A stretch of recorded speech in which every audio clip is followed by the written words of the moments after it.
संतान सप्तमी की व्रत कथा। एक बार श्री कृष्ण ने युधिष्ठिर को बताया कि किसी समय मथुरा में लोमश ऋषि आए। मेरे माता पिता देवकी तथा वसुदेव ने भक्ति पूर्वक उनकी सेवा की, तो ऋषि ने उन्हें कंस द्वारा मारे गए पुत्रों के शोक से उबरने के लिए आदेश दिया। हे देवकी, कंस ने तुम्हारे कई पुत्रों को पैदा होते ही मारकर तुम्हें पुत्र शोक दिया है। इस दुख से मुक्त होने के लिए तुम संतान सप्तमी का व्रत करो। राजा नहुष की रानी चंद्रमुखी ने भी ये व्रत किया था, तब उसके भी पुत्र नहीं मरे। ये व्रत तुम्हें भी पुत्र शोक से मुक्त करेगा। देवकी ने पूछा, हे देव, मुझे व्रत का पूरा विधि विधान बताने की कृपा करे, ताकि मैं विधि पूर्वक व्रत संपन्न करूं। लोमश ऋषि ने उन्हें व्रत का पूजन विधान बताकर व्रत कथा भी बताई। नहुष अयोध्यापुरी का प्रतापी राजा था।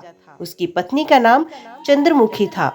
उसके राज्य में ही विष्णुदत्त नामक एक ब्राह्मण रहता था। उसकी पत्नी का नाम रूपवती था। रानी चंद्रमुखी तथा रूपवती में परस्पर घनिष्ठ प्रेम था।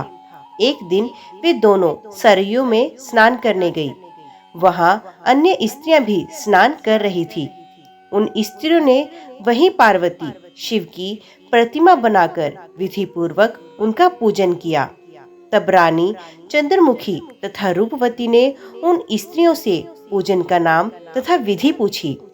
उन स्त्रियों में से एक ने बताया, हमने पार्वती सहित शिव जी की पूजा की है।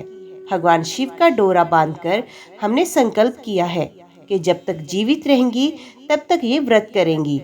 ये मुक्ता भरण व्रत सुख तथा संतान देने वाला है। उस व्रत की बात सुनकर उन दोनों सखियों ने भी जीवन पर्यंत इस व्रत को करने का संकल्प करके शिव जी के नाम का डोरा बांध लिया। किंतु घर पहुंचने पर वे संकल्प भूल गई। फलत मृत्यु के पश्चात रानी वानरी तथा ब्राह्मणी मुर्गी की योनि में पैदा हुई। कालांतर में दोनों पशु योनि छोड़कर पुण्य मनुष्य योनि भी आई। चंद्रमुखी मथुरा के राजा पृथ्वीनाथ की रानी बनी तथा रूपवती ने फिर एक ब्राह्मण के घर में जन्म लिया। इस जन्म में रानी का नाम ईश्वरी तथा ब्राह्मणी का नाम भूषणा था। भूषणा का विवाह राजपुरोहित अग्निमुखी के साथ हुआ। इस जन्म में भी उन दोनों में बड़ा प्रेम हो गया। व्रत भूलने के कारण ही रानी इस जन्म में भी संतान सुख से वंचित रही। प्रौढ़ावस्था में उसने एक गूंगा तथा बहरा पुत्र जन्मा, मगर वे भी 9 वर्ष का होकर मर गया। भूषणा ने व्रत को याद रखा था, इसलिए उसके गर्भ से सुंदर तथा स्वस्थ 8 पुत्रों ने जन्म लिया। रानी ईश्वरी के पुत्र शोक की संवेदना के लिए एक दिन भूषणा उससे मिलने गई। उसे देखते ही रानी ने मन में डाह पैदा हुई। उसने भूषणा को विदा करके उसके पुत्रों को भोजन के लिए बुलाया और भोजन में विष मिला दिया। परंतु भूषणा के व्रत के प्रभाव से उनका बाल भी बांका ना हुआ। इससे रानी को और भी अधिक क्रोध आया। उसने अपने नौकरों को आज्ञा दी कि भूषणा के पुत्रों को पूजा के बहाने यमुना के किनारे ले जाकर गहरे जल में धकेल दिया जाए। किंतु भगवान शिव और माता पार्वती की कृपा से इस बार भी भूषण के बालक व्रत के प्रभाव से बच गए। परिणामत रानी ने जल्लादों को बुलाकर आज्ञा दी कि ब्राह्मण बालकों को वध स्थल पर ले जाकर मार डालो। किंतु जल्लादों द्वारा बेहद प्रयास करने पर भी बालक ना मर सके। ये समाचार सुनकर रानी को आश्चर्य हुआ।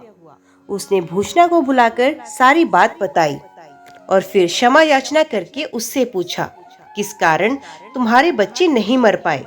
भूषणा बोली, क्या आपको पूर्व जन्म की बात स्मरण नहीं है?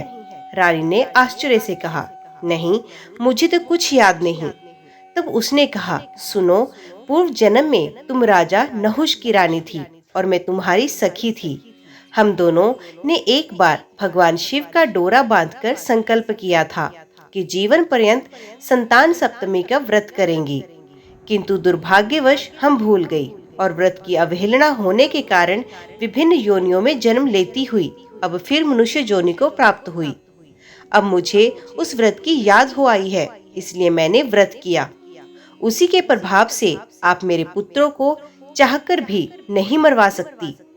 ये सब सुनकर रानी ईश्वरी ने भी विधि पूर्वक संतान सुख देने वाला ये मुक्ताभरण संतान सप्तमी का व्रत रखा।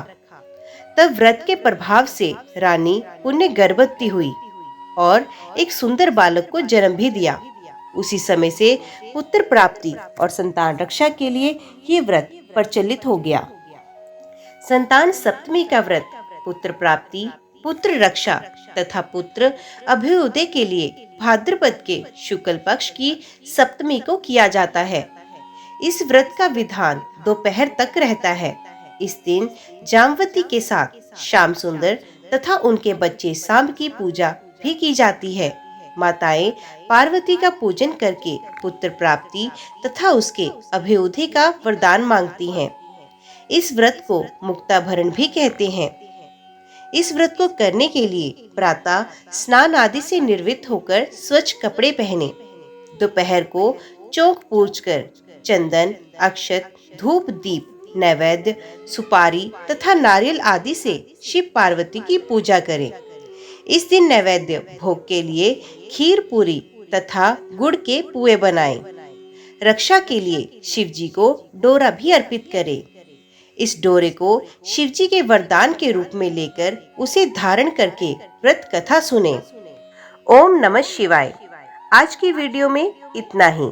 उम्मीद करती हूँ वीडियो आपको पसंद आई होगी। वीडियो पसंद आई हो तो वीडियो को लाइक और चैनल को सब्सक्राइब जरूर कीजिएगा। तो मिलते हैं अगली कथा अगली वीडियो के साथ। तब तक के लिए देखते व सुनते रहिए। जय मां कंजक, जय माता दी।